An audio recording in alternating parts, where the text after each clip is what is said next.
कसं काय म्हणता मंडळी, स्वागत आहे आपलं गोव्याच्या व्लॉगमध्ये। 5550 रुपयामध्ये बुट्टीबोरी म्हणजे नागपूरपासून तो गोव्यापर्यंतचा आम्ही हा टूर कसा केला, काय काय खाल्लं, काय काय पिलं, काय तिथं तमाशे केले, हे जर जाणून घ्यायचं असेल तर तुम्हाला पाहा लागेल हा पुरा व्हिडिओ। पण कोणतंही चांगलं काम करायच्या पहिले आपण घेऊ देवदर्शन, आणि म्हणून आम्ही गेलो खडकीच्या हनुमान मंदिरात, वाजवली घंटी, घेतली पूजा, घातला हार आणि केली पूजा, आणि प्रसाद खात खात निघलो बाहेर।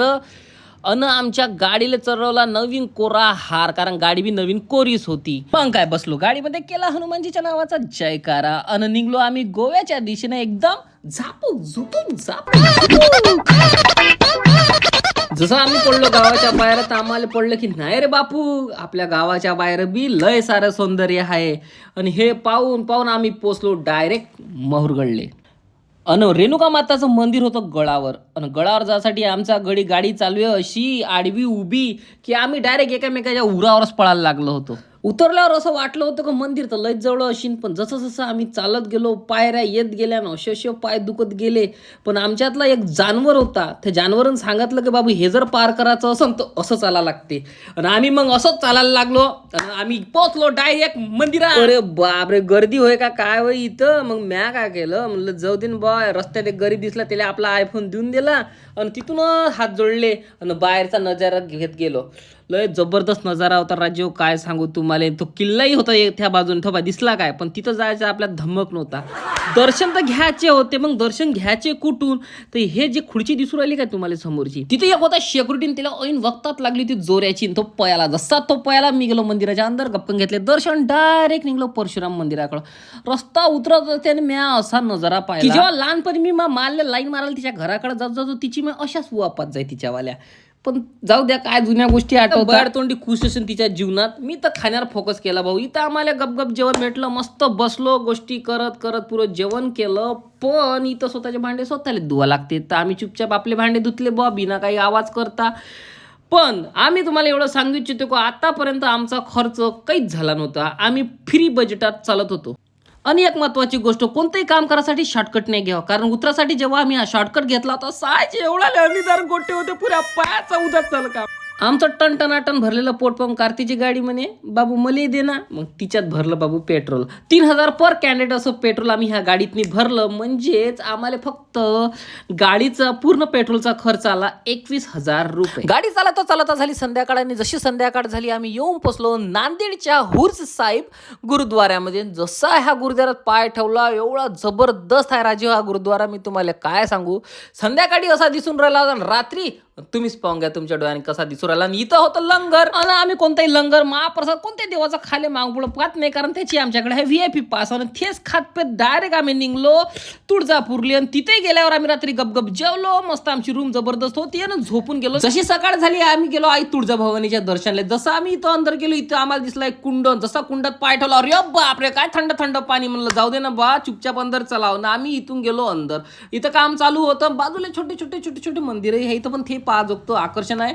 पण जेव्हा आम्ही इथं अंदर जायला गेलो तर आम्ही न पाहिलं की इथं दर्शनासाठी एवढी लंबी राहायला लागते की तुम्हाला जर नवदुर्गाच्या टायमामध्ये दर्शन घ्यायचं असेल तर 2 दिवस लागते। इथून आम्ही कसं मस्त दर्शन घेतलो आणि बाहेर निघलो। 20 रुपये प्लेटचा गरम समोसा खाता खाता मला माहित पडलं की बाबू हाताचा नाही 2-4 दिवसाचा आहे। मग काय गाडीत जे हवा गरम हवा सोडली, पण मग मला काही सहन झालं नाही। जशी कर्नाटक बॉर्डर आली, मी म्हणलं बाबू गाडी थांबव, जशी गाडी थांबली जे पयाला धुऱ्या मग बरं वाटेल बापरे। मग आम्ही अशा गावात पोहोचलो ज्याचं नाव आम्ही फक्त ऐकलं होतं 4थीच्या पुस्तकात, विजापूरचा आदिलशाह। आणि हे वयच्या समोर दिसू राहिलं त्याचं गोल गुंबज। हे पाहू आम्ही मस्त बिजापूरले केलं बाय बाय। पण कर्नाटकाचे नजारे पाहू मन भल्ल खुश होत होतं, कारण हे नजारे पाहून तुम्हाला बहुत बरं वाटत असेल। पण सर्वात मोठा नजारा होता हा नदीचा, ते म्हणजे आपली कृष्णा रिव्हर, जिच्यासाठी मला माहीत पडलं की काऊन भांडणं होऊ राहिले बा ह्या 2 नदीसाठी, महाराष्ट्र आणि कर्नाटकाच्या मदत। कारण की हे नदीचं पात्र राजा एवढं लंब, काय सांगू तुम्हाला। असंच करता झाली रात्र, आणि रात्री आम्ही सोडलं कर्नाटकनं, येऊन पोचलो गोव्याच्या बॉर्डरले। रातभरात आम्ही घाट्या घुट्या पार करू अंधार भूक जागा, अशी फाटे गाडी चालवायची, पण गोव्याला जायचं होतं म्हणून गाडी चालवली, आणि आम्ही डायरेक्ट येऊन पोचलो गोव्याले। आणि गेल्याबरोबर आम्ही डायरेक्ट घेतलं बीचचं दर्शन। हे समोरचं दर्शन घेताच एवढी खुशी गोवा। अन जशी सकाळ झाली आम्ही येऊन पोचलो बागा बीचवर. अन हा समुद्र पाहून माया सोबत्याला काही रावलं गेलं नाही. ते लागले तिथंच नाचाले आणि त्याचे थोपकाळ पाहून मला माहित पडलं की यायनं कधी बापजेल मी समुद्रच पाहिला नव्हता. मग काय चालू केलं यानं चवणे झोपणं काय, नाचणं काय, आणि फुकटाची फ्लॅश मारणं काय. महिना महिना आंघोळ न धुणारे माझे मित्र न मी आम्ही न अख्खा दिवस इथंच घालवला. आम्हाला माहितच नाही पडलं की कवा संध्याकाळ झाली. तर तिथून डायरेक्ट आम्ही निघालो क्रूजवर. आणि जसं क्रूजवर पोहोचलो तिथं पाहिल्या वेळा सणान पोरी होत्या. असं वाटतं की इंद्राच्या दरबारातून अप्सरा डायरेक्ट गोव्यातच उतरल्या होत्या आणि त्या बी आमच्या डोंग्यात येणार होत्या.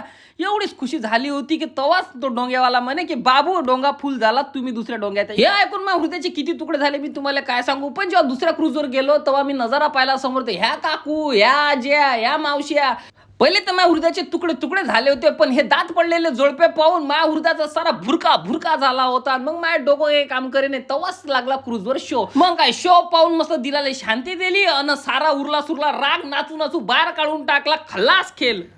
गोव्यातून आम्हाला झाले होते 2 दिवस आणि आम्ही नुसतं बीचवर जाऊन चड्ड्यात रेतीत जमा करून राहिलो होतो. म्हणून आम्ही विचार केला होता की जरा फिरायला जायचं. मग हे चांगलं सुंदर पाहासाठी आम्ही गेलो डायरेक्ट घोडा फोर्टकडं. आणि मग तिकडे गेल्यावर हे पहा किती चांगल्या वस्तू आहे इथं घ्या जोगत्या. पण बजेट कमी होतं म्हणून फक्त व्हिडिओज काढला, दुसरं तिसरं काहीच नाही केलं. मग तिथं झालं आम्हाला राजाचं दर्शन. राजांना केला मुजरा. आणि माझे दोस्त जास्तच येल पाडत होते आणि ते गेले डायरेक्ट त्या बुळाजवळ. मी होतो वर. मग मला एक बरं नाही वाटलं. मग माझ्यात लय खाचडली. मी गपकन उडी मारली खाली निघलो आणि पोचलो तिथं. मग मस्त्या केल्या ना तिथून गेलो डायरेक्ट चोपरा फोर्ट पाहासाठी जबरदस्त आहे. जाऊन पाहिजे एखादा तुम्ही, मजा वाटते. एवढं चांगलं रम्य वातावरण, समोर तो सीचा व्ह्यू भाई कमाल आहे. आणि मग तो व्ह्यू पाहायला मजेशीर. असं वाटते का इथून घरी जावंच नाही. पण कोणतरी म्हणून गेला आहे की पैसा बोलता आहे. आणि तिथं सापडले मला हे लाजुर्लीचे लहान झाडं. मग मी इथं माझ्या अंगातला लहान लेकरू इथं निघलं. मी गपा सर्वाले टच करत गेलो. मग पोचलो रात्री कॉलिंगवूड बीच. इथं लोक ह्या गोल्डन बॉयच्या डब्यामध्ये पैसे टाकून याच्या संग एक फोटो काढत होते. पण आपला बजेट कमी होता म्हणून आपण काही फोटो काढायच्या नांदात पडलो नाही ना सीधा गेलो बीचवर. हे हॉटेल पाहिले माहिती पडलं. जसे आमच्या गावात बेवडे लोक दारू पिऊन पडतात तसे इथं पोरी दारू पिऊन पडत होत्या. मला मस्त वाटत होतं. आमचा 7 दिवसाचा टूर कंप्लीट झाला होता म्हणून आम्हाला वापस जायला लागलं घराकडं. मन तर होत नव्हतं पण पैसे आटले होते म्हणून चुपचाप घरी जायला लागत होतं. तुम्हाला अशी जर्नी करायची असेल सस्त्यात मस्त तर तुम्हाला जायला लागेल तुमच्या दोस्ता संग. ते बी कमी बेवड्या दोस्ता संग. मग असं करता आम्ही संध्याकाळी एक फेमस हॉटेलला पोहोचलो ज्याचं नाव होतं 7-12. आणि तिथून जेवण करून जेव्हा आम्ही आमच्या घराकडं पोहोचलो मन खूप दुखत होतं. आम्ही रडता एकामेकाला बाय बाय केला. आणि आम्ही गोव्याला हमेशा मिस करत राहू आणि सेकंड टाइम नक्कीच जाऊ.